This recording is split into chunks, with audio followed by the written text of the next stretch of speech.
అమ్మాయిని తులసి మొక్కను పెంచినట్టు పద్ధతిగా పెంచారు. అవును, అంత మాత ఆశీర్వాదం. మీ అబ్బాయి క్యాంపస్ సెలక్షన్ లో జాబ్ కొట్టడం అంత చిన్న విషయం కాదు సార్, అంతా మీ ప్లానింగే. ప్లానింగ్ అనా బొందా పెంపకం. అను హైదరాబాద్ లో ఎక్కడుండాలో నేను డిసైడ్ చేసేసాను. కొంప తీసి పిరమిడ్ ఆశ్రమంలో కాదు కదా?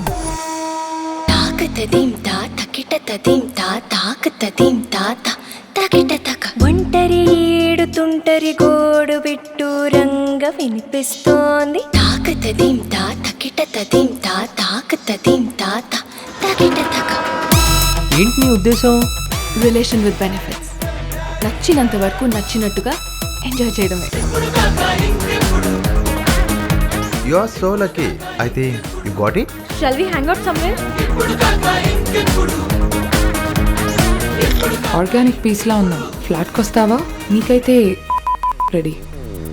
ఓకేనా? ఇవన్నీ చేసి చేసి బోర్ కొట్టున్నాం మనం.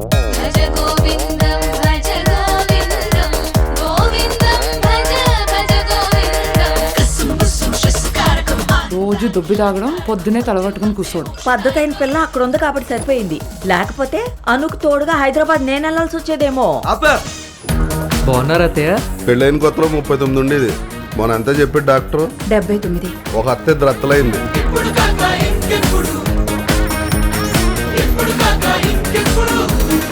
చుట్టూ ఉన్న ప్రపంచం నా కూతుర్ని ఈసమెత్తు కూడా మార్చలేదన్న నమ్మకాన్ని కలిగించావు.